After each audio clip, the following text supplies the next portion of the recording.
بسم اللہ الرحمن الرحیم. ہمارے مہمان ڈاکٹر عابد حسین مرزا کے ساتھ یہ ہمارا پروگرام ہے اور اس میں ہم ان ڈاکٹروں کو فوکس کرتے ہیں, ان کی اپنی زندگی کو فوکس کریں گے جو آپ کے سامنے بڑے محظوظ طریقے سے آئیں گے. یہ ان کا بڑا انوکھا انداز ہوگا ہمارے مہمانوں کا. ہم ان سے نجی زندگی کے متعلق کچھ سوالات پوچھیں گے, ان کے ایکٹیویٹیز سے متعلق پوچھیں گے, ان کے گھریلو زندگی کے کچھ اہم واقعات پوچھیں گے اور آخر میں کچھ میڈیکل سے متعلق کوئی اہم سوال پوچھا جائے گا. آج کے جو ہمارے مہمان ہیں مشہور و معروف ڈاکٹر قیصر سجاد ENT اسپیشلسٹ ہیں, ہمارے بہت پیارے دوست ہیں اور بہت اچھا کام کر رہے ہیں. ہمارے میڈیکل کے حوالے سے پاکستان میڈیکل ایسوسیشن جو ہے اس کے جنرل سیکرٹری بھی ہیں. Secretary general. جی ہاں. دوسرے ہمارے مہمان ڈاکٹر زاریان قزلباش ہیں. یہ پیشے کے اعتبار سے ڈینٹسٹ ہیں, مقامی پرائیویٹ ہاسپٹل میں جاب کرتے ہیں. آج ہم نے ان کو مدعو کیا اور دانتوں کے متعلق بہت سی چیزیں ان سے ہم حاصل کریں گے. جی پہلے ہم جو ہے ڈاکٹر قیصر سجاد صاحب سے پوچھتے ہیں کہ آپ ڈاکٹر صاحب ماشاءاللہ ڈاکٹری آپ نے کی, آپ ENT اسپیشلسٹ بنے, تو آپ مجھے بتائیں گے کہ جو MBBS جب آپ نے کیا تھا وہ آپ کی کیا ایکٹیویٹیز تھیں کہ جو آپ اس طرح کی ایکٹیویٹیز ہوئی کہ آپ ENT کی طرف چلے گئے؟ کیونکہ جب آدمی جب پڑھ رہا ہوتا ہے تو بہت سے سبجیکٹ اس کے سامنے ہوتے ہیں, آئی کے بھی ہیں, جنرل سرجری ہے, کارڈیولوجی ہے یا نیورولوجی ہے. آپ ENT کی طرف کیسے آ گئے؟ کیا کوئی موٹیویشن تھی آپ کی؟ یہ کیا تھا یہ؟ جی بسم اللہ الرحمن الرحیم. بہت شکریہ آپ کا ڈاکٹر عابد. بات ساری یہ ہے کہ یہ ایک بہت بڑا المیہ ہے. ابھی تک ہم بہت آگے چلے گئے ہیں, لیکن جب لڑکے کا یا لڑکی کا ایڈمیشن MBBS کے لیے فرسٹ ایئر میں ہوتا ہے اور وہ MBBS کر لیتا ہے, اس کو یہ نہیں پتا ہوتا ہے کہ مجھے کرنا کیا ہے, آگے کیا کرنا ہے. نہ ہی کوئی گائیڈ کرتا ہے. ہاں کسی کے گھر میں کوئی ڈاکٹر ہوتا ہے پہلے سے, بھائی ہے, بہن ہے, تو وہ شاید اس کو گائیڈ کر دیتے ہیں کہ یہ کرنا ہے. تو یہ تمام لوگوں کے ساتھ ہوتا ہے, زیادہ تر لوگوں کے ساتھ, کہ ان کو پتہ نہیں ہوتا ہے اور حادثاتی طور پہ وہ اسپیشلسٹ بنتے چلے جاتے ہیں. صحیح. جیسے میں جو ہوں, جب میں ہاؤس جاب کر رہا تھا تو مجھے ہاؤس جاب میری جلیسی صاحب جناح ہاسپٹل کے ENT کے ہیڈ تھے, پروفیسر تھے, تو انہوں نے مجھے یہ کہا کہ یار تم میرے پاس آ جاؤ, ہاؤس جاب میرے پاس کرو آ کے. تو میں نے کہا ٹھیک ہے سر. تو میں وہاں پر ہاؤس جاب کیا اور 6 مہینے کا ہاؤس جاب ہوتا ہے, تو میں نے ان کے پاس سال کا ہاؤس جاب کر لیا. ماشاءاللہ. 1 سال کا ہاؤس جاب کیا. اس کے بعد اتفاق سے جناح ہاسپٹل میں سندھ میڈیکل کالج کی سیٹس ہوتی تھی اور فیڈرل گورنمنٹ کی بھی سیٹس ہوتی تھی. تو میں نے 6 مہینے جب ENT میں کیا تو مجھے جنرل سرجری میں سرجن حمید مرحوم بہت زبردست آدمی تھے اور ان سے بہت سیکھا ہم نے. وہ فیڈرل گورنمنٹ میں ایک سیٹ خالی ہوئی تو حمید صاحب نے اصرار کیا کہ بھائی تم میرے پاس آ جاؤ. میں وہاں سے سرجری میں چلا گیا. میں جنرل سرجری بھی 6 مہینے کر لی. جب وہ ہو گیا تو پھر میں واپس یہاں جلیسی صاحب کے پاس آ گیا. تو میں نے تقریباً 1.5 سال کا ہاؤس جاب کیا, جس میں سے 1 سال جو ہے وہ ENT میں کیا, اور جس کی وجہ سے میرا رجحان جو ہے گریجویلی وہ مجھے اچھا لگا اور میں نے یہ سوچا کہ مجھے میڈیسن بھی کر سکتا ہوں اور سرجری بھی کر سکتا ہوں. ENT ایک دو آپشن آ گئے آپ کے پاس. تو میں نے کہا میں ناک کان گلے کی بیماریوں کے لیے OPD بھی کر سکتا ہوں, دوا بھی لکھ سکتا ہوں, اور جب اس کی ضرورت پڑے تو میں سرجری بھی کر سکتا ہوں. تو میں سرجن بھی بن سکتا ہوں, فزیشین بھی بن سکتا ہوں. بہت اعلیٰ. تو یہ سوچ کر میں نے پھر وہیں رہنے کا اور ریکوائرمنٹ بھی آپ کی پوری ہو رہی تھی, سال آپ ریکوائرمنٹ بھی پوری ہو رہی تھی. پھر اس کے بعد اللہ کا احسان ہوا, کرم ہوا کہ اس کے بعد پھر مجھے RMO شپ کی اس زمانے میں بڑی ویلیو ہوتی تھی. RMO شپ تو مجھے عباسی شہید میں, بلکہ اس سے پہلے مجھے KB سائٹ ہاسپٹل میں مجھے جاب مل گئی تھی RMO شپ کی, جو میں نے منع کر دیا تھا. اور اس کے بعد پھر میں عباسی شہید میں ہو گیا. پھر میں عباسی شہید میں ہی وہیں سے میں بہت آگے ہوتے ہوئے ENT کنسلٹنٹ اور پھر اسسٹنٹ پروفیسر ہو کے میں ریٹائر ہوا وہاں سے. ماشاءاللہ بہت خوب رہا. ہم آپ سے اور بھی بات کرتے رہیں گے. ہمارے دوسرے مہمان ہیں ڈاکٹر زاریان قزلباش صاحب. قزلباش صاحب, آپ ماشاءاللہ اتنی عمر تو نہیں لگتی کہ آپ نے اتنی جلدی ڈینٹسٹ بھی ہو گئے اور جاب بھی آپ کر رہے ہیں. تو آپ بتائیں گے کہ کیا یہ اس طرح سے آپ چاہتے تو MBBS بھی کر سکتے تھے, ڈاکٹری بھی, کیونکہ ہمارے یہاں ڈینٹل کی طرف سے رجحان بڑا کم ہے لوگوں بچوں کا. تو آپ کی کیا موٹیویشن؟ آپ نے کیوں ان کو کہہ رہے ہیں کہ ڈینٹسٹ بھی بن سکتے, MBBS بھی کر سکتے تھے؟ یہ اچھا خاصا کام کر رہے ہیں. MBBS کرتے تو ایسا اتنے اسمارٹ نہیں ہوتے. بہت اچھی بات. یہ بات کیا یہ بھی ایک وجہ ہے آپ کی کہ آپ کی اسمارٹنیس کی ماشاءاللہ, کہ آپ نے ایسی, کیونکہ آپ کے دانت اتنے خوبصورت ہیں ماشاءاللہ, تو آپ کی پرسنالٹی بھی, کیونکہ ہم نے یہ سنا ہے کہ دانت جو ہے وہ پرسنالٹی کا اہم حصہ ہے, تو آپ نے اپنی پرسنالٹی کو ایکسپوز کرنے کے لیے دانتوں کا سہارا لیا اور آپ اسی فیلڈ میں آگے. کیا ایسے ہی کچھ ہے؟ کہ اویئرنیس ہمارے معاشرے میں بہت کم ہے اس چیز کی, اور باہر ممالک میں اس چیز کو بہت زیادہ کنسرن کیا جاتا ہے, اور ہر 2 سے 3 مہینے کے بعد جو ہے وہ چیک اپ کرواتے ہیں ہر انڈیویجول. دوسرا یہ کہ MBBS میں مجھے my whole family is a doctor, my father is a doctor, my mother is a doctor, my elder brother is a doctor, اور ایلڈر سسٹر بھی ڈاکٹر ہیں, MBBS ڈاکٹر ہیں. تو my father has given me this opportunity کہ آپ جو ہے وہ BDS کی فیلڈ میں جو ہے وہ جائے. تو I was in private university. تو in the start as time passes تو مجھے تھوڑے سے ٹائم شروع میں آئی یوز ٹو فیل تھوڑا سا عجیب سا, کہ ظاہر ہے we have to deal with the patients oral cavity, اور ظاہر ہے تھوڑا عجیب لگتا تھا. لیکن ود ٹائم جو ہے آئی ریئلائز کہ this is more better than MBBS in this scenario. آپ کا اوپینین تھا ہاں, in this scenario کہ MBBS took 5 years, اینڈ اس کے بعد ظاہر ہے پھر اسپیشلائزیشن ہوتی ہے, جیسے کہ سر نے بتایا کہ اس کے بعد پھر آپ اسپیشلسٹ کے لیے پھر آپ جاتے ہیں تو وہ مزید تو, اور پھر اس میں جو ہے وہ 36 hours کی جو نائٹس وغیرہ MBBS میں لگتی ہیں. تو ایز سچ ہمارے میں جو ہے وہ کوئی ایمرجنسی نہیں ہے ڈینٹل میں, اور یہ کورس بھی 4 years کا ہے. اینڈ ان کے شروع میں جو 2 سال ہیں ہم لوگ MBBS والے سبجیکٹس بھی پڑھتے ہیں, جس میں کہ انیٹمی ہے, فزیولوجی ہے, بایو کیمسٹری ہے, جنرل سرجری, جنرل میڈیسن. تو اب جیسے کہ میں نے آپ کو بتایا کہ فیملی ڈاکٹر ہے, ہاسپٹل ہے, تو I will be the first one who is gonna be who start a department of dental in my hospital. تو yes of course I feel proud. تو اس حوالے سے تو آپ بڑے لکی ہوئے. جی بالکل. ڈاکٹر صاحب سے ہم پوچھتے رہیں گے. ڈاکٹر صاحب آپ کا میں نے دیکھا کہ آپ PMA کے اب سیکرٹری جنرل بھی ہیں, تو یہ کوئی سیاسی کوئی پلیٹ فارم ہے یا کس قسم کا آپ نے اس کو چوز کیا, کیا ہے یہ؟ نہیں, یہ جیسے کہ نام آپ بتا رہے ہیں پاکستان میڈیکل ایسوسیشن, یہ نان پولیٹیکل اور پیشنٹ فرینڈلی آرگنائزیشن ہے, اور اس کی وجہ یہ ہے کہ یہ ڈاکٹروں کی ایک ایسوسیشن ہے. اچھا. اور یہ آپ کو بتاتے چلیں کہ یہ 1947 میں جب پاکستان بنا, اچھا, تو ڈھاکہ کے اندر کچھ ڈاکٹروں سے ملاقات ہوئی قائد اعظم صاحب کی. تو انہوں نے یہ ان لوگوں کو جو ڈاکٹر تھے ڈھاکہ میں, ان سے کہا کہ جی آپ لوگ کوئی ایک ایسوسیشن کیوں نہیں بناتے. اچھا. تو ان سے کہا کہ ٹھیک ہے جی سر آپ بتائیں ہمیں کیسے کریں. نہیں, آپ بتائیں, رکھیں جی, اور پاکستان میڈیکل ایسوسیشن بنائیں. اچھا. تو قائد اعظم صاحب نے اس کو نام دیا, قائد اعظم صاحب نے یہ بنایا ایک طرح سے, اور اسی وقت یہ ڈھاکہ میں بنا, اور پھر اس کے بعد ساری برانچز ہوتی گئیں. اور اس وقت جو ہے چونکہ اب ڈھاکہ ہمارے پاس نہیں ہے, تو ویسٹ پاکستان اور ایسٹ پاکستان تھا پہلے. تو جو ویسٹ پاکستان جو ہمارا ہے, جو اب پاکستان ہے, وہ اس میں جہاں جہاں ہمارا جو اسٹرکچر ہے وہ یہ ہے. اور آئیڈیا یہ تھا قائد اعظم صاحب کا کہ جی آپ ویلفیئر کے لیے کام کریں, ڈاکٹروں کی ویلفیئر کے لیے کام کریں. لیکن ہوتے ہوتے یہ ہوا کہ ہم ڈاکٹروں کی ویلفیئر کا کم کام کر پاتے ہیں, مریضوں کے لیے زیادہ کرنا پڑتا ہے. آپ نے دیکھا ہوگا کہ ہم ڈینگی ہے, کونگو ہے, انوائرمنٹ پہ ہے, ڈرینیج پہ ہے, پانی کے اوپر ہے, مچھر کے اوپر, ہر چیز پہ ہم جو بھی ہیلتھ ایشوز ہوتے ہیں PMA وہاں ہوتی ہے. اور ہمارا کام یہ ہوتا ہے کہ ہم ایز اے واچ ڈاگ کام کرتے ہیں گورنمنٹ کے ساتھ. گورنمنٹ کو ہم بتاتے ہیں کہ یہ کام اس طرح ہونا چاہیے, یہ جو آپ کر رہے ہیں غلط کر رہے ہیں. کہ جیسا آپ نے دیکھا کہ کووڈ کے اندر ہم نے بہت سارے چیزیں through electronic media, through print media, ہم نے بہت ساری چیزیں کی, اور حکومت نے اس وقت نہیں کیا, لیکن 2 ہفتے کے بعد 4 ہفتے کے بعد وہ چیز کی. یہ میں شکر گزار ہوں گورنمنٹ کا کہ وہ چیزیں ساری کچھ ہوئیں. اور PMA کا مقصد ہی صرف یہ ہے, اور اس کے جو اسٹرکچر ہے سینٹرل ہے, پاکستان میڈیکل ایسوسیشن سینٹر, جس میں کہ پریزیڈنٹ اور سیکرٹری جنرل میں نے پورے پاکستان کے ہم ذمہ دار ہیں. اس کے بعد پھر پروونس کے PMA پروونس آتا ہے, PMA Punjab, PMA Sindh, PMA Balochistan, PMA KPK, اس طرح سے آتا ہے.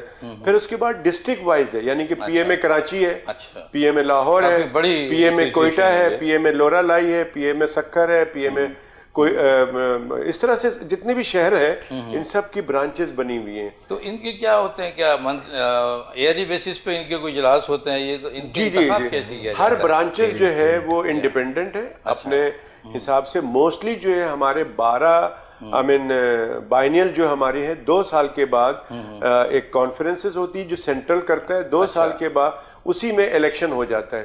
اسی طرح سے باقی جو برانچز ہیں وہ بھی ہر 2 سال کے بعد اپنے الیکشنز کراتے ہیں, جو جمہوری طریقہ ہوتا ہے اس طرح سے الیکشنز ہوتے ہیں اور لوگ اپنے کام کرتے ہیں.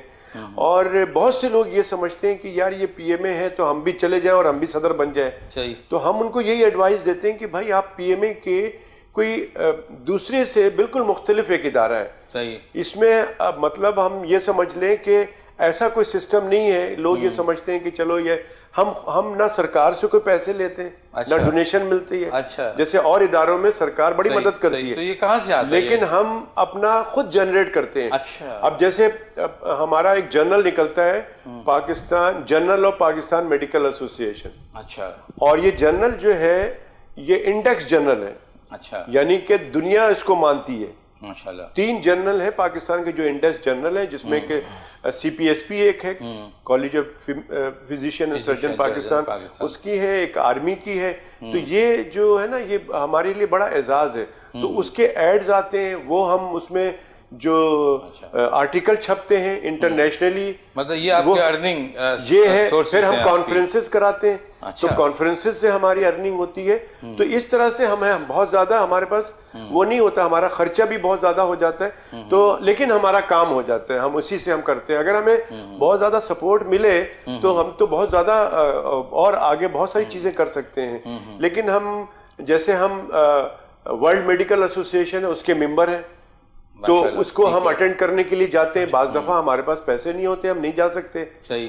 اسی طرح سے ہماری جو ایشیا اوشیانہ کی ایک ایسوسی ایشن بنی ہوئی ہے, سیماؤ کنفیڈریشن آف میڈیکل ایسوسی ایشن آف ایشیا اوشیانہ, جس کی آج ہر سیٹرڈے کو میٹنگ ہوتی ہے کووڈ کے اوپر, جس میں سارا چائنا, جاپان, امریکہ اور ہانگ کانگ, بینکاک, انڈیا, بنگلہ دیش, یہ سارے لوگ ہوتے ہیں ہمارے ساتھ آن لائن. پھر ورلڈ میڈیکل کی میٹنگز ہوتی ہیں. تو ہم لوگ یہ سارا کام صرف اس لیے کرتے ہیں کہ اپڈیٹ ہوتے رہتے ہیں, اور پھر ہم وہی چیز جو ہے مریضوں پہ ہم اس پہ لاگو کرتے ہیں. تو ڈاکٹر صاحب آپ صحیح کہہ رہے ہیں, لیکن میں یہ پوچھنا چاہتا تھا کہ جب ڈاکٹر محمد علی شاہ صاحب ہوتے تھے اے او کلینک کے, جی تو میں بھی چونکہ ڈاکٹر ہوں, آپ کو بھی جانتے ہیں, میں بھی ممبر رہا ہوں پی ایم اے کا, ابھی بھی ممبر ہوں. بہت عرصے تک تو ہمیں میسیجز آتے تھے, اب بھی آتے ہیں غائب ہے, لیکن جیسے آپ بتا رہے ہیں یہ میسیجز ہم نہیں کنیکٹ کر پاتے. تو آپ کیا کہتے ہیں, جو اپنے ممبران کو آپ کیسے کنوے کرتے ہیں؟ دیکھیں ہمارے ممبران کو پہلے تو یہ سب واٹس ایپ اور میسیج اور اس طرح کا کوئی سسٹم نہیں تھا, تو ہم خط بھیجا کرتے تھے. خط میں یہ ہوتا تھا کہ لوگ اپنے گھر کو تبدیل کر دیتے تھے, ایک سے دوسری جگہ چلے گئے, خط نہیں ملتا تھا. پھر اب جب سارا یہ سوشل میڈیا کا دور آ گیا تو ہم ای میل کرتے ہیں اپنے ممبران کو, کوئی بھی ایکٹیویٹی ہوتی ہے. اب ہم ایک وقفے کی طرف جاتے ہیں اور وقفے سے واپس آتے ہیں. وقفے کی طرف جائیں گے. بہت خوبصورت گفتگو ہو رہی ہے, اور یہ وہ گفتگو ہو رہی ہے کہ جو ہر ڈاکٹر جاننا چاہتا ہے. ہم انشاءاللہ اس بات کو کنٹینیو رکھتے ہیں ایک وقفے کے بعد.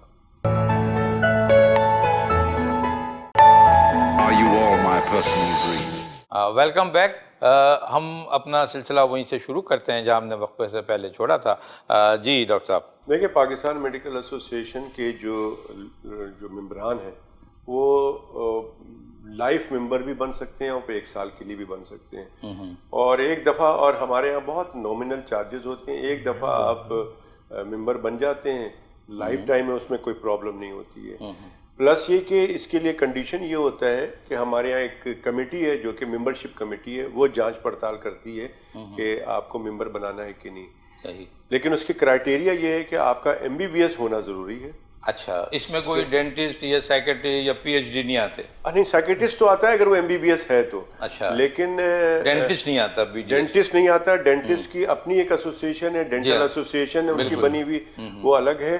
اور اس میں صرف میڈیکل کے لوگ ہیں جو MBBS ہوتے ہیں, وہ آتے ہیں, یا پوسٹ گریجویشن کیے ہوئے ہوتے ہیں, یہ سارے وہ لوگ آتے ہیں اور یہاں پہ اپنی جن کو شوق ہوتا ہے تو وہ سیکھتے ہیں کہ یہاں کیا کام ہوتا ہے, کیا طریقہ کار ہوتا ہے. پی ایم اے کا بالکل ڈفرینٹ طریقہ کار ہے. ہم ذرا سا مختلف طریقے سے کام کرتے ہیں, اور ہمارا کوئی طریقہ کار مار دھار آپ نے نہیں دیکھا ہوگا کہ ہم ہاسپٹل میں اسٹرائک کر رہے ہیں. اس پر ایک بات کریں گے اب کہ تھوڑی دیر کے بعد پھر ہم ڈاکٹر زاریان سے کچھ پوچھیں گے. آپ سے ہم پوچھیں گے کہ یہ جو آپ کو علم ہے کہ بہت سی ڈاکٹروں کے کلینک ہیں, کوئی کویک لوگ موجود ہیں, ان کے بیاپ پہ لوگ آتے ہیں, کچھ ٹیم آتی ہے اور وہ کوالیفائڈ ڈاکٹروں کے کلینکوں میں داخل ہوتے ہیں, ان سے کوئی سوال جواب کرتے ہیں, بالآخر ان کو سیل کر دیتے ہیں. پھر سیل کے لیے ایک لانگ ٹائم ایک پروسیس شروع ہو جاتا ہے دینے لینے کا, وہ 2 مہینے 3 مہینے 4 مہینے وہ کلینک بند ہو جاتی ہے. میں پوچھنا یہی چاہوں گا کہ اس میں آپ کی پی ایم اے کیا کرتی ہے؟ جبکہ وہ کوالیفائڈ ڈاکٹر تھا تو آپ کچھ ہیلپ کرنی چاہیے. میں نے دیکھا کہ وہ بیچارے جو ہیں وہ بھاگ رہے ہیں, پیسے بھی دے رہے ہیں. میں ایسے ڈاکٹر بہت ہیلپ کرتا ہوں لوگوں کی. میں ڈیچو سے اس سلسلے میں ملا تھا اور کہا تھا کہ کس سے ملے تھے؟ ڈی ایچ او جو ہیں. ڈی ایچ او کا کوئی کام نہیں ہے. تو انہوں نے کہا کہ صاحب یہ لوگ جو کام کر رہے ہیں ہم ان پہ دیکھتے ہیں کہ ہمارے جو علاقے کے لوگ ہیں, کوئی بھی علاقہ ہو, ڈیفینس کا ہو, وہ بلدیہ کا ہو, تو اس پہ جو یہ کلینکوں میں داخل ہوتے ہیں ان کی اپنی کیا ڈیزگنیشنز ہیں جو لوگ داخل ہو رہے ہیں. آپ کو علم میں ہوتی ہیں یہ چیزیں کہ یہ ڈاکٹر میں گئے اور باقاعدہ مس بہیو ہوتا ہے ڈاکٹروں کے ساتھ, اور بڑی آپ نے بھی داستانیں سنی ہیں, میں یہاں وہ بتانا نہیں چاہتا ہوں. میں صرف یہ چاہتا ہوں کہ ڈاکٹر کو کیوں نہیں پریزرو کیا جاتا, یہ ساری چیزیں جو ہے نا, یہ ساری چیزیں ہیں پی ایم اے میں لوگ آتے ہیں, ہمیں بتاتے ہیں ہمارے پاس اتنی موٹی فائل ہے, اور آپ کو پتہ ہے کہ کون سا ادارہ ہے جو کون سے ادارے سے یہ لوگ آتے ہیں؟ نہیں پتہ ہے آپ کو. وہ ادارہ ہے سندھ ہیلتھ کیئر کمیشن, اور پنجاب ہیلتھ کیئر کمیشن بنا ہوا. چونکہ میں پورے پاکستان کو دیکھتا ہوں اس لیے مجھے سارے باتوں کا پتہ ہے. یہ جو ادارہ ہے سندھ ہیلتھ کیئر کمیشن بدقسمتی سے پی ایم اے نے بنوائی ہے. اچھا, اب پی ایم اے کو انہوں نے اگنور کر رکھا ہے؟ نہیں, اگنور نہیں کر رکھا ہے, ابھی بہت کچھ ہونے والا ہے, آپ ٹھہر جائیں. ہو یہ رہا ہے کہ ہم نے بنایا کیوں تھا, اور رات رات کو جاگ کے ہم نے یہ ساری چیزیں بنائی تھی, اور بنانے کا مقصد کیا تھا اور کام کیا ہو رہا ہے. مقصد یہ تھا کہ جو لوگ ابھی اس وقت پیشنٹ کا اور ڈاکٹر کا ریلیشن بہت خراب ہوا ہے. مریض یہ سمجھتا ہے کہ اگر اس کا مریض, لوگ یہ سمجھتے ہیں کہ اس کا مریض اسپتال سے چلا گیا تو اللہ نے ٹھیک کر دیا, اور اگر مریض مر گیا تو ڈاکٹر نے مار دیا. لوگ یہ سمجھتے ہیں. بالکل. اور اس کے بعد ہنگامہ ہوتا ہے, توڑ پھوڑ ہوتا ہے. اس کی وجہ یہ کہ لوگوں کو کچھ پتہ نہیں ہے. اگر ڈاکٹر قیصر سجاد نے کسی مریض کے ساتھ زیادتی کی ہے اور اس کا آپریشن صحیح نہیں کیا ہے, میری غفلت کی وجہ سے کوئی پیشنٹ کا پرابلم ہوا ہے, تو وہ مریض کہاں جا کے شکایت کرے؟ اس کو کچھ نہیں پتا, اس لیے وہ وہی مارتا دھاڑتا ہے, ڈاکٹر کو بھی مارتا ہے. تو ہم نے یہ کیا کہ بھائی یہ سب طوفان بدتمیزی ختم ہونی چاہیے. ایک ادارہ ہونا چاہیے جہاں پر لوگوں کو پتا ہو کہ جی میرے ساتھ کسی بھی لوگ کسی کے ساتھ کسی بھی ہسپتال میں کسی طریقے سے زیادتی کوئی ہوئی ہے تو وہاں جا کے شکایت کریں. ایک یہ وجہ تھی. دوسری وجہ یہ تھی کہ اگر ڈاکٹر کو کوئی تنگ کر رہا ہے, ایک ڈاکٹر اپنا کام صحیح کر رہا ہے, کوئی اس کی ڈگری ہے, سب کچھ ہے, ایک آدمی آ کے اس کو ڈسٹرب کرتا ہے, اس کو دھمکی دیتا ہے, اس کو کچھ کر رہا ہے, تو وہ جا کے وہاں شکایت کرے کہ جی فلاں فلاں آدمی آ کے مجھے دھمکی دے رہا ہے, میں کیسے پریکٹس کروں. تیسرا پوائنٹ یہ تھا کہ ہاسپٹل کی ایکریڈیشن. اس سے مراد یہ ہے کہ ایک آئی سی یو بنا ہوا ہے. اب ایک آئی سی یو جو ہے وہ ڈیفنس کے اندر ہے کہ ایک دن کے اندر وہ لے رہے ہیں 20,000 روپے. ایک آئی سی یو بنا ہوا ہے سوسائٹی کے اندر, وہ بھی 20,000 لے رہے ہیں. ایک آئی سی یو بنا ہوا ہے نارتھ نازم آباد میں فیڈرل بی ایریا میں, وہ بھی 20,000 لے رہا ہے. ایک آئی سی یو بنا ہوا ہے اسپتال کے اندر بلدیہ ٹاؤن میں, وہ بھی 20,000 لے رہا ہے. یہ تو غلط بات ہے نا. غلط ہے. تو ان کی فیسلٹیز کو دیکھتے ہوئے تو یہ ایکریڈیشن کرنا پڑے گا کہ ہاسپٹل جیسے ہوٹلز ہوتے ہیں کہ ٹھیک ہے جی یہ ہاسپٹل ہے, اس کے اندر یہ چیزیں, یہ فیسلٹیز موجود ہیں, اور اس فیسلٹیز کا یہ ریٹ ہونا چاہیے تاکہ وہ لوگوں کو پتا چلے. کوئی آدمی جا کے اپنی مرضی سے جو ہے نا, جو مرضی آپ نے اس کو لے لیا. اب ڈاکٹر صاحب ہوا یہ, اس میں ہوا یہ کہ اس کے برعکس ہوا. نہیں, میں ابھی آ رہا ہوں, ابھی آپ کو بات ختم نہیں ہوئی, 1 منٹ میں آپ کو ابھی سب پتا چل جائے گا. اس کے بعد ہوا یہ کہ جو اس میں ایک اور پوائنٹ جو تھا وہ 2-3 پوائنٹ بہرحال اس طرح سے ہم نے یہ بنوایا. لیکن ہوا یہ کہ یہ اب جا کے پیورلی یہ سرکاری ایک ادارہ بن گیا جس میں لے دے کے بات ختم کی جاتی ہے. ٹھیک ہے. اب ہوتا یہ ہے کہ یہ لوگ انہوں نے کیا شروع کیا کہ آپ کے کلینک پہ آ گئے, انہوں نے کہا ڈاکٹر صاحب آپ کیا ہیں, آپ نے کہا بھائی میں تو ایس ایم سی سے گریجویٹ ہے, یہ میری ڈگری ہے, یہ میں نے یہ کیا.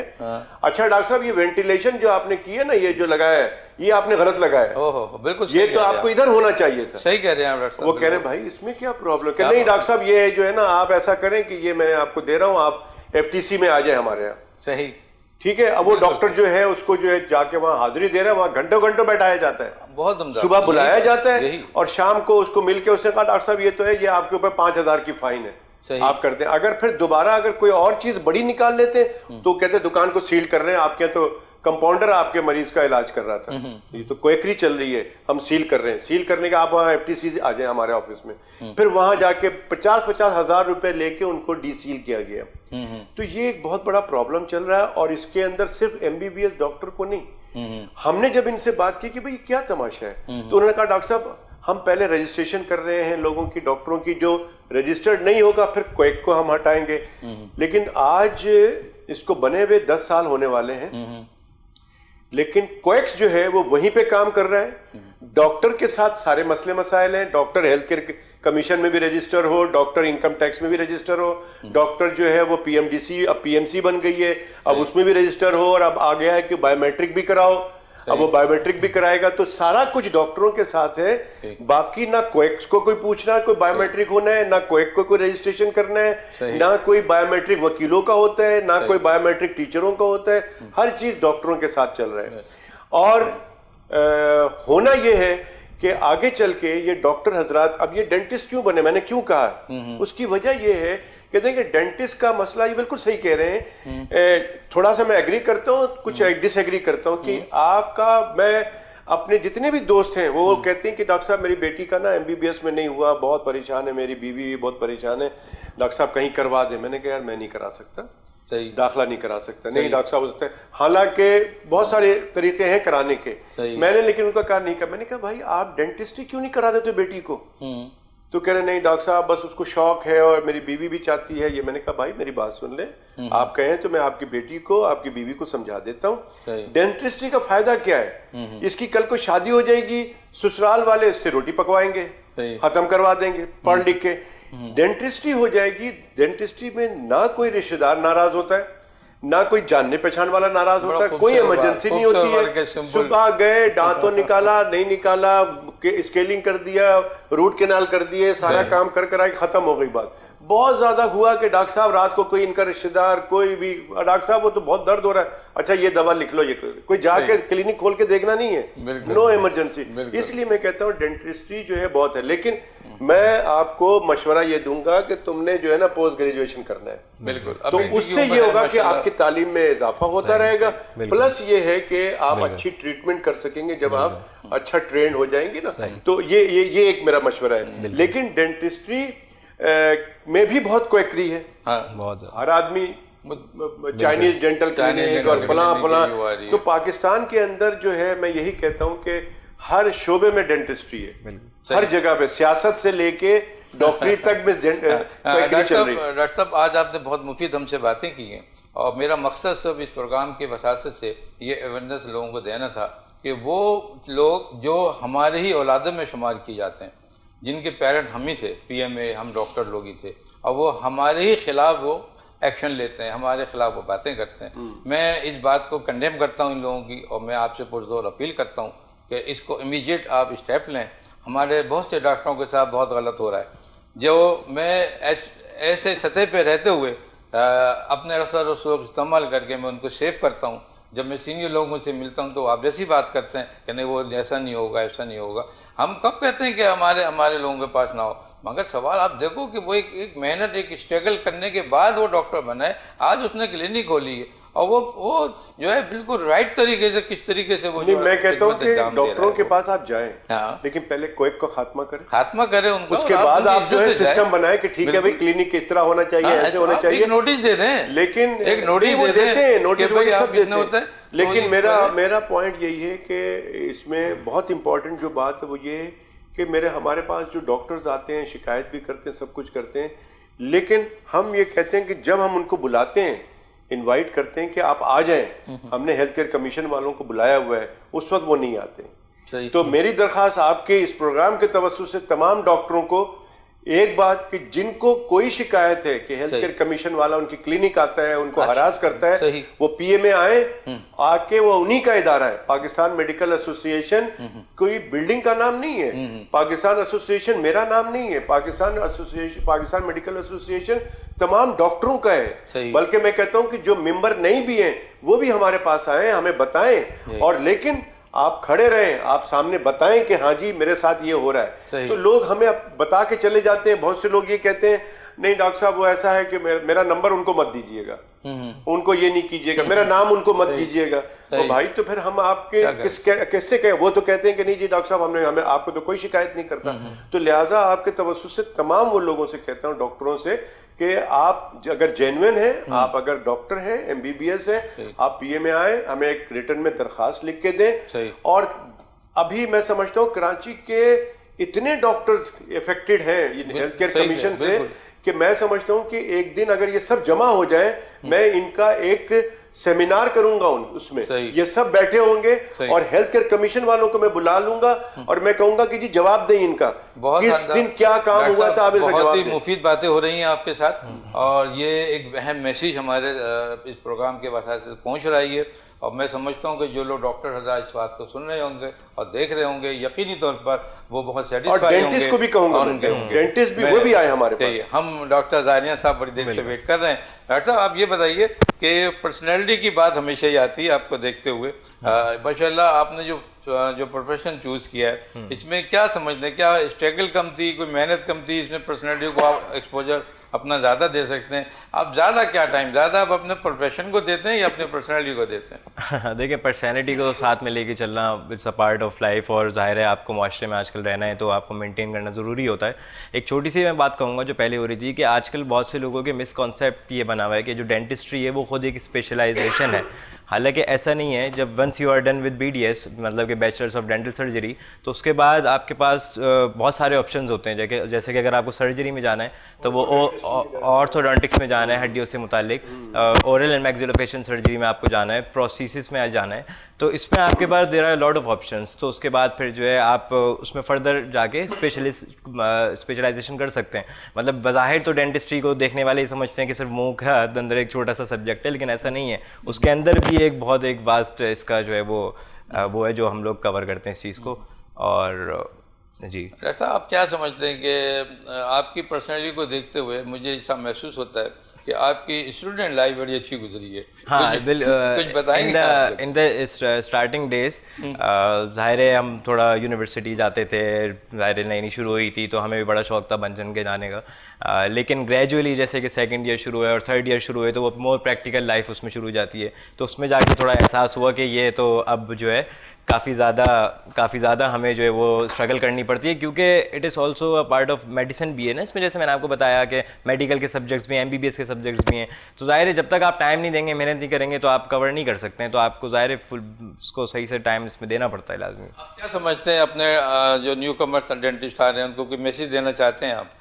ان کو یہ میسیج دینا چاہوں گا کہ اگر جیسے کہ انہوں نے بتایا کہ بہت سے لوگ MBBS میں ان کے پیرنٹس کروانا چاہتے ہیں اور نہیں ہوتا تو وہ ڈسہارٹ ہو جاتے ہیں. تو میرے خیال سے اس میں کوئی ڈسہارٹ ہونے کی ضرورت نہیں ہے, کیونکہ ہر فیلڈ کی ایک اپنی خوبصورتی ہے. اور ڈینٹسٹری میں جیسے بتایا کہ ٹائم بھی کم ہے, پڑھائی بھی اتنی ہے, تو یہ آپ کے پاس ایک اچھا آپشن ہوتا ہے ڈینٹسٹری کا بھی, کہ آپ اس حوالے سے کہ سارا آپ میڈیسن کے بھی سبجیکٹ پڑھ لیتے ہیں, آپ کو سارے باقی چیزیں بھی پتہ لگ جاتی ہیں. تو یہ آپ کے پاس ایک اور آپشن ہے. اگر آپ MBBS نہیں کر رہے تو BDS بھی کر سکتے ہیں. ظاہر ہے اس میں کوئی اس میں حرج نہیں ہے, اور ایم بہت ہے اس کا. ناظرین آپ نے دیکھا کہ ہم نے ایک اچھی گفتگو ڈاکٹر زاریان عابد سے غزلباش سے کی اور ڈاکٹر قیصر سجاد صاحب سے کی ہے. انشاءاللہ ہم ان سے گفتگو کا سلسلہ جاری رکھیں گے ایک بریک کے بعد. Are you all my personal dreams? وقفے کے بعد ہمارا سلسلہ دوبارہ وہیں سے کنٹینیو ہوگا جہاں ہم نے چھوڑا تھا. ہماری ایک اچھی گفتگو ہو رہی تھی ڈاکٹر زاریان غزلباش صاحب سے اور ڈاکٹر قیصر سجاد سے. ہم ڈاکٹر زاریان صاحب سے پھر پوچھیں گے یہ کہ ڈاکٹر صاحب یہ بتائیے کہ کیا آپ کی شادی وادی کر لی آپ نے ابھی؟ کیا ہے آپ کا ارادے کیا ہیں آپ کے؟ نہیں فی الحال تو شادی نہیں کری ہے اوبیسلی، کیونکہ ابھی اباؤٹ 2 years بیک میرا یہ ریسنٹلی کمپلیٹ ہوا ہے bachelors of dental surgery, and obviously اس میں تھوڑا سا آپ کو ٹائم لگتا ہے آپ کو اپنا سیٹ اپ اسٹارٹ کرنے میں. آپ کیا سمجھتے ہیں کیا فیوچر ہے ڈینٹسٹ کا پاکستان کے اندر؟ بہت اسکوپ ہے اس کا، اور اگر آپ کا پرائیویٹ کلینک ہے، جیسے کہ میں نے آپ کو بتایا تھا کہ میرا ہم لوگوں کا پرائیویٹ ہاسپٹل ہے، تو اس میں میں اپنا ڈینٹل ڈپارٹمنٹ جب کھولوں گا تو مجھے اس میں بہت زیادہ فائدہ اس چیز کو پہنچے گا، کیونکہ ہمارے بہت سے ایسے لوگ ہیں کزنس وغیرہ ہیں جو US میں اور UK میں ہوتے ہیں، جو علاج کروانے کے لیے خصوصی یہاں پہ آتے ہیں. تو یہ جو ہے ایک بہت مہنگی فیلڈ ہے، اور ظاہر ہے اس میں پھر آپشنز بھی وغیرہ جو ہے وہ کافی زیادہ آپ کو بہترین. دیکھیے ڈاکٹر صاحب، میں نے یہ دیکھا ہے کہ جب لوگ جاب کر رہے ہوتے ہیں یا اسٹوڈنٹ ہوتے ہیں اس وقت تو بڑے اچھے خیالات رکھتے ہیں، لیکن جب ان کی اپنی کلینکیں کھل جاتی ہیں تو وہ ایسے آ کے پھرتے ہیں مریضوں سے کہ جیسے ان کو وہ یہ سمجھتے ہیں کہ یہی مریض ہمارا خزانہ ہے، بیسکلی جو ہم جتنا چاہیں ان سے لے لیں. تو کیا ایسا کچھ ہونے کا ہے چانس آپ کے ساتھ؟ ہاؤس جاب ٹائم جو ہے وہ اسٹرگلنگ ٹائم ہوتا ہے، کیونکہ ہمارے پاکستانی قوم آپ کو پتہ اتنی امیر نہیں ہے. نہیں ایسا نہیں ہے. اس میں اکنامک اسٹیٹس کے حساب سے ہاؤس جاب ٹائم میں آپ ظاہر اسٹرگل کر رہے ہوتے ہیں، اور اس میں آپ سمجھ لیں کہ کام بھی آپ کو اور سیکھنے کو مل رہا ہوتا ہے اپنی سینئرس وغیرہ سے. لیکن جب آپ کا پرائیویٹ کلینک ہے تو پھر تو آپ کو اور زیادہ اس چیز کی ذمہ داری لینی ہوتی ہے کہ پیشنٹ آپ کے پاس سے سیٹسفیکٹری جائے، کیونکہ اگر پیشنٹ سیٹسفیکٹری نہیں جائے گا تو آپ کا ضمیر کیسے مطمئن ہوگا کہ آپ ایک پیشنٹ کا علاج کر رہے ہیں. اور ظاہر سی بات ہے آپ کو اپنی PR کو بھی اس نظر میں دیکھ کے چلنا پڑتا ہے. تو میرا تو نہیں خیال ہے کہ جب وہ ظاہر ہے ہر قسم کے لوگ ہوتے ہیں، ظاہر ہے اس طرح کے بھی لوگ ہوتے ہوں گے کہ اپنا پرائیویٹ کلینک کر رہے ہیں اور وہ پیسے بنانے کے لیے لگے ہوئے، لیکن ہماری کیونکہ میں نے آپ کو بتایا کہ بلڈ میں ہی ہے میڈیسن، تو اوبیسلی ہماری طرف سے تو ایسا کچھ نہیں ہونے والا ہے. لیکن اس میں ایک چیز میں پوچھنا چاہ رہا ہوں ذرا سے کہ عموماً دیکھا گیا ہے کہ ڈینٹسٹری کے جو ٹریٹمنٹ ہے وہ بہت کاسٹلی ہو جاتا ہے، لوگ بڑے پریشان ہیں. چھوٹا سا کام کرانے جاتے ہیں جو ہزاروں روپے اس میں لگ جاتا ہے. مثال کے طور پہ اگر کوئی ڈینٹل کیریز ہے، کیڑا لگ گیا ہے عام آدمی کو سمجھنے کے لیے، تو وہ کہتے ہیں یہ جو ہے نا نیچے روٹ تک چلا گیا، اب اس کے روٹ کینال ہوگا، آپ کو 3-4 دفعہ آنا پڑے گا اور اس کے 15,000 روپے ہوں گے. تو وہ بیچارہ پریشان ہو جاتا ہے. پھر ہمیں تو میں یہ کہتا ہوں کہ یہ کیوں کاسٹلی کیوں ہے؟ دیکھیں اس میں کیونکہ سارے انسٹرومنٹس اس کے بہت مہنگے ہیں، اور جو روٹری انسٹرومنٹس ہم لوگ روٹ کینال پہ چلا رہے ہوتے ہیں، اس کے علاوہ ڈینٹل یونٹ جو خود ایک ڈینٹل یونٹ ہے تو مہنگے کیوں ہیں؟ کیا باہر سے آتے ہیں؟ جی باہر سے آتے ہیں، بالکل باہر سے سارے امپورٹڈ اسٹف بھی آتا ہے اور یہاں پہ بھی اویلیبلٹی ہوتی ہے، لیکن جو یہاں پہ ہیں وہ بھی مہنگے ہیں اور یہ ٹریٹمنٹ ہی مہنگا ہوتا ہے اس میں. لیکن ہمارا جو میں اس لیے یہ پوچھ رہا ہوں کہ ہم یہ بات کریں اور یہ گورنمنٹ سے بھی بات کریں کہ کیوں مہنگا ہے یہاں پہ، کیا ٹیکس لگتا ہے یا کوئی ایسی پرابلم ہوتی ہے، تو ہم ان سے بات کریں کہ بھئی کس بات کی ٹیکس لیتے ہیں آپ لوگ، یہ سستا کریں نا. یہ مطلب ایک تو سرکار کی جو ہاسپٹلز ہیں اس میں ڈینٹسٹری کا تو کچھ ہوتا ہی نہیں ہے کام. مطلب جو ڈاکٹر ہوتے ہیں وہ صاف آف کر کے بھیج دیتے ہیں، نہ روٹ کینال ہوتا ہے، نہ کوئی ڈینچر لگتا ہے کہ بھئی میری دانت بنا دو، دوسرے دانت لگا دو، یہ سب نہیں. یہ سب کہہ دیتے ہیں بھئی پرائیویٹ میں آنا. صحیح ہے. میرا پوائنٹ یہ ہے کہ جو پرائیویٹ ہمارے اچھے ڈاکٹر بیٹھے ہیں پرائیویٹ میں، کیوں نہ یہ تمام چیزیں سستی ہو جائیں اور ڈینٹسٹری کی جتنی بھی چیزیں ہیں وہ سستی ہو جائیں، تاکہ ڈینٹل جو ٹریٹمنٹ ہے وہ سستا ہو جائے، ہر آدمی اپروچ کر کے آرام سے کرا لے. اب جس طرح MBBS ڈاکٹر ہے نا، وہ بیٹھا ہوا ہے گلی میں، وہ کم از کم سروس دیتا ہے MBBS ڈاکٹر.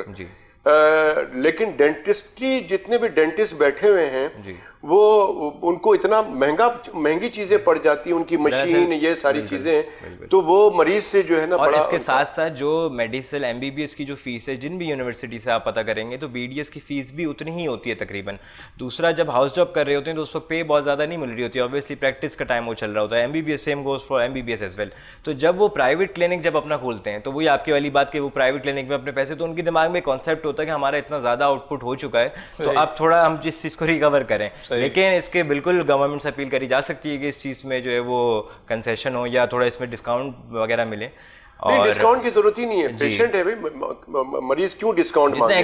لیکن میں سمجھتا ہوں کہ حکومت اگر یہ سب چیزیں مہنگی ہیں، میں مطلب کیوں علاج مہنگا کیوں، جیسے آپ کہہ رہے ہیں نا کہ چیزیں مہنگی ہیں، ڈینٹسٹری کی جتنے بھی آلات ہیں، جو سامان اس میں لگتا ہے تو اس میں کوئی اس کے بعد پھر ایک بار جب آپ نے جیسی ایک پیشنٹ کو آپ نے کیا تو اس کے بعد جو نیکسٹ پیشنٹ آ رہا ہے تو آپ کو ایچ اینڈ ایوری انسٹرومنٹ آپ کو دوسرا یوز کرنا ہے.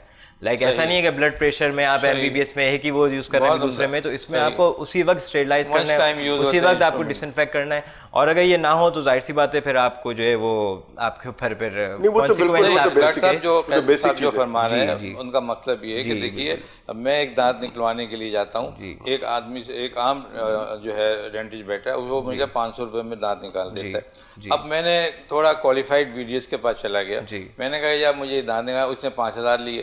تو یہ تو تضاد ہے نا, یہ تو کھلا تضاد ہے. تو ایسا تو نہیں ہونا چاہیے. لیکن وہ کہتے ہیں کہ ہم یہ ہم ڈیزرو کرتے ہیں, آپ نے کہیں سے کیا ہوگا ڈیزرو کرتے, تو اتنا کیوں مطلب ایسا ہے ان کے لیے کوئی ڈاکٹر صاحب جیسا سجاد صاحب کہہ رہے ہیں کوئی ایسا کوئی لائے عمل تیار کرنا چاہیے ہمیں. بالکل کرنی چاہیے, اپیل کرنی چاہیے کہ بائزنس بالکل اس فیلڈ میں نہیں ہونی چاہیے, اور ایکولی رائٹس اوبیسلی جو اگر غریب پیشنٹ آ رہا ہے ایکولی رائٹس ملنی چاہیے, اور بے شک اس کی اپیل کرنی چاہیے, ہونی چاہیے. لیکن ہمارے جو پرائیویٹ یونیورسٹی ایک ہے ضیاء الدین, تو اس میں ایک ڈینٹل او پی ڈی بنی ہوئی ہے, تو اس میں سارے الگ الگ ڈپارٹمنٹ ہیں, ٹھیک ہے. تو اس میں کوئی ایک پرائیویٹ ڈاکٹر نہیں ہے, اس میں ہر ڈپارٹمنٹ کے الگ الگ HODs, بڑے بڑے پاکستان کراچی کے جو ڈاکٹرز بڑے نام ہیں وہ سب آ کے دیکھ رہے ہوتے ہیں. تو ادھر ہر چیز کے جو پیسے ہیں وہ کافی کم ہیں, کیونکہ it's like a dental school. Dental O P D الگ الگ ڈپارٹمنٹ ہے, جو سلپ بن رہی ہے وہ 100 روپے کی بن رہی ہے, ٹھیک ہے, بہت ریزنیبل ہے جو کہ. تو وہاں پہ زیادہ تر جو ہے وہ پور لوگ ہی جا کے ٹریٹمنٹ شیری جنا سائڈ کے آ رہے ہوتے ہیں اور اس کا ٹریٹمنٹ کروا رہے ہوتے ہیں. تو وہاں پہ روٹ کینال بھی جو ہے وہ آپ مولر کی کر رہے ہوتے ہیں تو وہ 1300 کی ہو رہی ہے, اور اگر آپ کے انٹیریئر دانتوں کی ہو رہی ہے تو وہ 900 کی ہو رہی ہے. تو کیونکہ وہ ایک پورا ڈینٹل اسکول کا طرح ہے جی. اب اگر کوئی وہیں سے کوئی پرائیویٹ اپنا کلینک کرے گا, اب ظاہر سی بات ہے کوئی اگر پرائیویٹ کر رہا ہے تو اس پہ ہم ڈائریکٹلی اٹیک ایسے نہیں کر سکتے, لیکن آبویسلی گورنمنٹ سے اپیل کری جا سکتی ہے اس چیز میں جو ہے وہ بہتری لائی جائے. اب اس میں ایک سوال پیدا ہوتا ہے کہ ضیاء الدین ہاسپٹل جو ہے از اے پرائیویٹ ہاسپٹل. اگر ضیاء الدین ہاسپٹل اس طرح کا کام کرتا ہے تو اس کا مطلب یہ کہ کم ہو سکتا ہے, تو پھر وہی پرائیویٹ میں کیوں نہیں کیا جا سکتا ہے, اور دوسرے اسپتال والے بھی اس کو فالو کریں ضیاء الدین کے جو اتنے نومینل چارجز ہیں. تو میں یہ میرا پوائنٹ تھا. بالکل ہم چاہتے ہیں. اور میں نے ایک چھوٹی سی بات میں بولوں گا, جیسے کہ میں نے آپ کو بتایا کہ اس کی ڈینٹل او پی ڈی ایک الگ سے بنی ہوئی ہے جو یہ کلفٹن والی برانچ میں, اور جو مین ڈینٹل جو ہاسپٹل ہے جو ضیاء الدین کا, اس کے ساتھ یہ ڈینٹل او پی ڈی بنی ہوئی ہے. تو وہاں پہ جو C4 C3 جو ڈپارٹمنٹ ہے BDS کے, وہاں پہ وہی آپ کو پرائیویٹ والے ریٹس ملیں گے. لیکن اگر اسی کے پیچھے ایک ڈینٹل او پی ڈی پورا اسکول سارٹ آف بنا ہوا ہے, تو اگر آپ وہاں پہ جاتے ہیں تو وہاں پہ آپ کو تھوڑا یہ انہوں نے غریبوں کے لیے کافی آسانی کر دی ہے. تو وہاں پہ یہ بالکل ٹھیک ہے. اگر ہم سمجھتے ہیں کہ اگر ڈینٹل کا جو ٹریٹمنٹ ہے اگر ایک ریزنیبل اسکیل پہ ہو تو ہمارے لوگ باہر نہیں کم جائیں گے, یہاں بھی ارننگ ہے یہاں پر بھی, اور لوگوں کی ریکوری زیادہ ہوگی. لیکن میں یہ دیکھ رہا ہوں کہ جیسے ہمارے مریض بڑھتے چلے آ رہے ہیں ڈاکٹری حساب سے, ایسے ڈینٹل کے حوالے سے جو پیشنٹ ہیں وہ بھی بڑھتے جا رہے ہیں, ان کے دانتوں میں پرابلم زیادہ ہو رہی ہے. جی ہاں, تو میں یہ چاہتا ہوں کہ آپ جیسے کچھ اور ینگسٹر لانے کا مقصد میرا یہی ہے. ہمارے اس پروگرام کے تحت ہم سینئر کو جونیئر کے ساتھ ملا دیتے ہیں, جونیئر کو سینئر کے ساتھ ملا دیتے ہیں, اور ایک اچھا ایک میچول انڈرسٹینڈنگ کا ایک ماحول ہم کریٹ کرتے ہیں. اور انشاءاللہ آپ سے امید کرتے ہیں ہم کہ یہ چیزیں آپ اپنے پرائیویٹ کلینک پہ جاری رکھیں گے. اور ایک یہی نہیں ہے, کچھ ایک ویلفیئر کا بھی آپ ایک سلسلہ جاری کریں. ہر مریض یہ نہیں کہ بہت کچھ دینے جا رہا ہے, وہ ہو سکتا ہے اس کے بعد کوئی قریبی ہو, آپ نے کہہ دیا کہ جاؤ وہ عیدی والے میں چلے جاؤ, یا وہاں کیوں جاؤ, آپ کے پاس بھی ہے, آپ بھی صدقہ خیرات نکالتے ہیں, آپ بھی ڈونیشن دیتے ہیں, آپ کے پاس بھی یہ چیزیں ہونی چاہیے.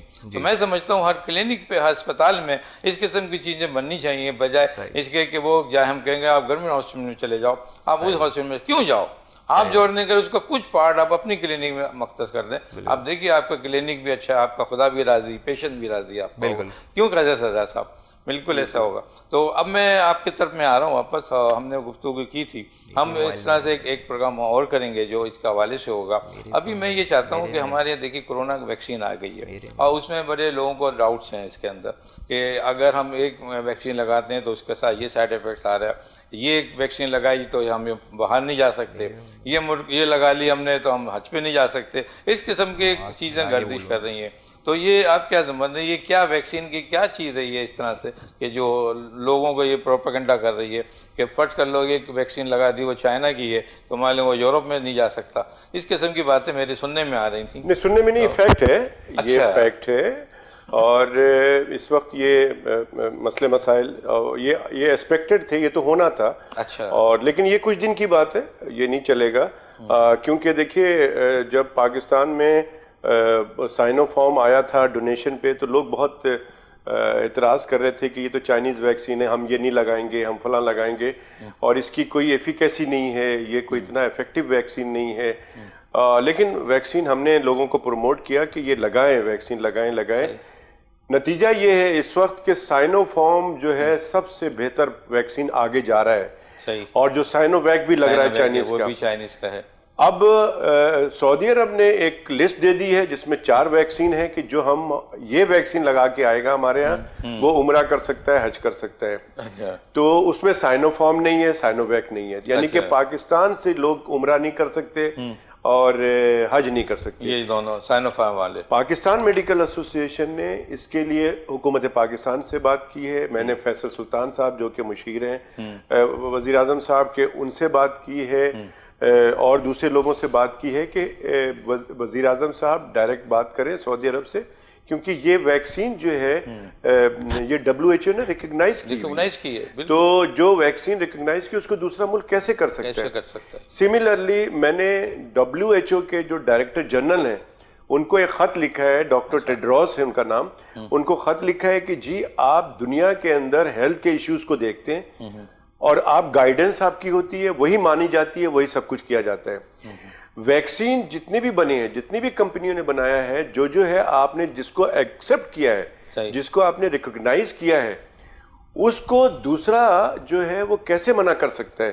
تو آپ ایک فارمولا بنائیں, ان تمام لوگوں کو بولیں کہ جو بھی ویکسین لگ رہی ہے جس نے WHO کو ایکسپٹ کیا ہے, WHO نے جن ویکسینز کو ایکسپٹ کیا ہے, that person should move any where in the world. یہ نہ ہی ہو کہ جی یہ ہمارے ملک, اب چائنیز کہتے ہیں کہ جی ہمارے پاس کین سائنو یا سائنو ویک یا سائنو فارم یہ لگا کے آئیں گے تو وہ نہیں آ سکتا. امریکہ کچھ اور کہہ رہا ہے, UK کچھ اور کہہ رہا ہے, اور سعودی عربیہ, جبکہ سعودی عربیہ میں چائنیز ویکسین لگا ہے سائنو فارم, وہاں لگے, دبئی میں لگے. لیکن یہ ایک وقتی طور پہ میں سمجھتا ہوں کہ ایک پرابلم ہے, کیونکہ اگر اس طرح سے آپ نے روکا تو جہاز کا یہ سفر ہے, ایئر لائن سروسز ساری بند ہو جائیں گی, تو لوگ تو رک جائیں گے, ایک جگہ سے دوسری جگہ نہیں جائیں گے. ویسے ہی کووڈ کی وجہ سے ان پہ بہت زیادہ پرابلم آیا ہوا ہے. تو آئی ہوپ کہ یہ ویکسین کا جو پرابلم ہے یہ وقتی طور پہ آگے چل کے آہستہ آہستہ WHO بھی اپنا کردار ادا کرے گا, اور میرا خیال میں یہ چیزیں ہو جائیں گی. لیکن میں سمجھتا ہوں کہ آپ کے توسط سے میں یہ بتاؤں کہ تمام لوگوں کو اس کووڈ کے زمانے میں 2 چیزیں بہت ضروری کرنی ہیں. ایک تو SOPs کو فالو کریں, اس سے پہلے ویکسین ضرور لگائیں. صحیح. دیکھیں میں کہتا ہوں کہ جہاں بھی میں جاتا ہوں نا, میں پوچھتا ہوں پہلے کہ یار ہمارے کمرے میں 5 لوگ بیٹھے ہوئے, ہم میں سے کتنے لوگوں نے ویکسین لگایا ہوا ہے؟ تو جب سب لوگ کہتے ہیں کہ ہاں جی ہم نے سب لگایا ہوا, تو میں ماسک ہٹا دیتا ہوں کہ ماسک ہٹا کے بیٹھیں جی, کوئی بات نہیں. لیکن اگر اس میں سے کوئی ایک آدمی بھی ویکسین نہیں لگا ہوا ہے, وہ آپ کو لگا سکتا ہے. تو لہٰذا میں سمجھتا ہوں کہ ہر آدمی, اس وقت حکومت نے بڑا اچھا کام کیا ہوا ہے کہ سینٹرز بڑھا دیے ہیں, 18 سال سے تمام لوگوں کو کہہ دیا ہے, ان کو کوڈ بھی مل رہا ہے, جائیں آرام سے لگائیں ویکسین اور اپنے آپ کو سیو کریں.